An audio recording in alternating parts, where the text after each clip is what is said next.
तुझे क्या चाहिए? खुशी, है ना? तू दिन रात मेहनत करता है, पैसे कमाता है, रिश्ते बनाता है, सिर्फ इसलिए ताकि तुझे थोड़ी सी शांति और खुशी मिल सके।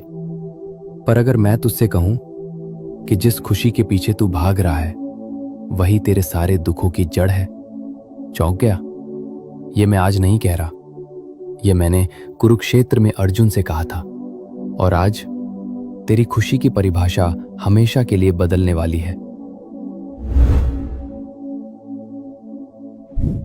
अर्जुन को भी यही लगता था कि दुनिया में मजा ही सब कुछ है।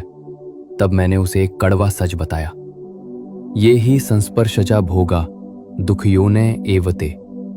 ध्यान से सुन मित्र, जो खुशी तुझे इंद्रियों और बाहरी चीजों के कांटेक्ट से मिलती है वो खुशी नहीं है, वो दुख योनि है। मतलब ये कि उस खुशी के पेट से ही दुख पैदा होता है। उदाहरण चाहिए? ले देख, तुझे गुलाब जामुन खाने में मजा आया, पर जैसे ही वो खत्म हुआ मजा खत्म। और ज्यादा खा लिया तो बीमारी। तुझे किसी इंसान से प्यार हुआ, पर जब वो इंसान दूर गया या बदल गया तो उतना ही गहरा दर्द हुआ। जितनी बड़ी खुशी उतना बड़ा दुख। मैंने आगे कहा, आद्यंतवंतः कौन्तेय, हे कुंती पुत्र, बाहरी खुशी की एक एक्सपायरी डेट होती है। इसका एक आदि है और एक अंत है।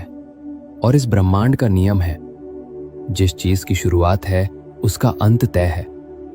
नया फोन लिया, 3 दिन की खुशी। नई गाड़ी ली, 1 महीने की खुशी। प्रमोशन मिला, 2 दिन की खुशी। जैसे ही वो चीज पुरानी होती है, खुशी हवा हो जाती है और तू फिर एक नई तलाश शुरू करता है। इसी लूप में तू पूरी जिंदगी एक भिखारी की तरह भागता रहता है। इसलिए मैंने कहा, न तेषु रमते बुधा। बुद्धिमान इंसान इस टेम्पररी खुशी में नहीं रमता। वो जानता है कि ये एक जाल है।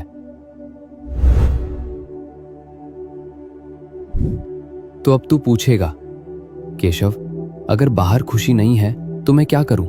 क्या रोता रहूं? नहीं मित्र, असली खजाना बाहर नहीं, तेरे अंदर है। यो अंतः सुखो अंतरारामा। जो इंसान अपने अंदर ही खुश है, जो अपने अंदर ही रमन करता है, वही सच में आजाद है।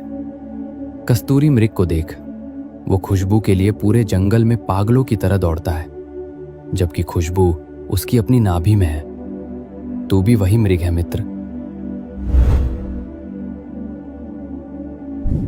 पर समस्या ये है, तुझे बचपन से बाहर देखना सिखाया गया है, अंदर कैसे मुड़े ये किसी ने नहीं सिखाया।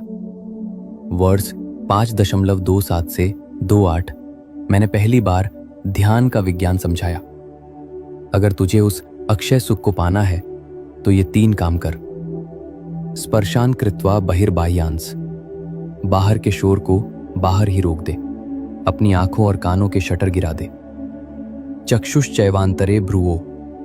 अपनी नजर को दोनों आईब्रोज के बीच में फिक्स कर। आंखें बंद मत कर वरना सो जाएगा। उन्हें आधा खुला रख और 3rd आई पॉइंट पर फोकस कर। प्राणापानो समो कृत्वा। नाक के अंदर चलने वाली सांस को बैलेंस कर, न तेज न धीमी, एकदम लय में। यह सुनकर तुझे लग रहा होगा, वाह कितना आसान है। पर मैं जानता हूं, जैसे ही तू आंख बंद करेगा तेरा दिमाग एक पागल बंदर की तरह उछलना शुरू कर देगा।